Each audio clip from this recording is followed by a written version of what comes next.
لہٰذا ہمیں چاہیے کہ سب سے پہلے اپنے گھروں میں علم کو جو ہے پھیلائیں، اپنے گھروں میں دینی علم کو جو ہے لوگوں بچوں کی تربیت دینی تربیت کریں تاکہ یہ ساری چیزیں نہ ہو۔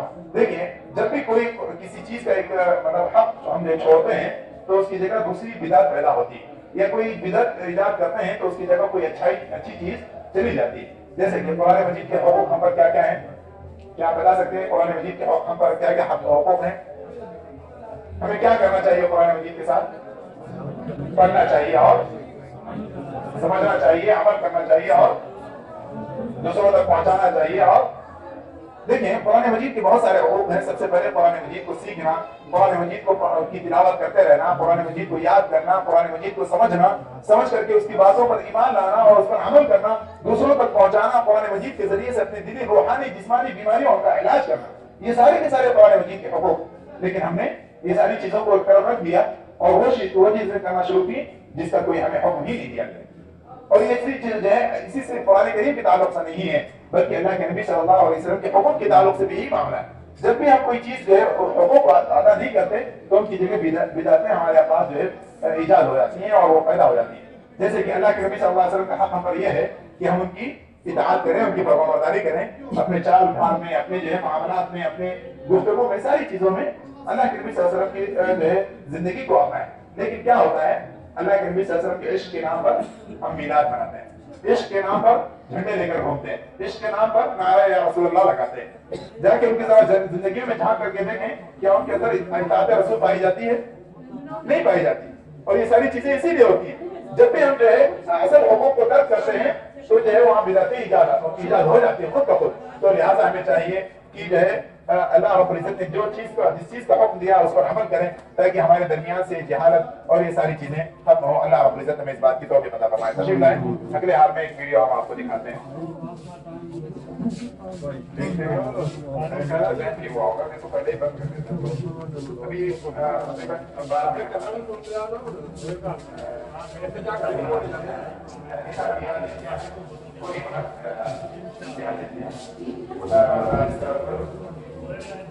یا آپ کو ایسا کریں مرد سامنے بیٹھ جائیں، پیچھے خواتین کو بیٹھ جائیں، مرد اس طرف آ جائیں، پیچھے بیٹھ جائیں، خواتین کو پیچھے بیٹھ جائیں، مرد سامنے بیٹھ جائیں، بڑھائی کر مرد ادھر آ جائیں، خواتین کو پیچھے بیٹھ جائیں، ایک طرف ہو جائیں، خواتین اس طرف پیچھے بیٹھیں۔ ابھی 12 منٹ باقی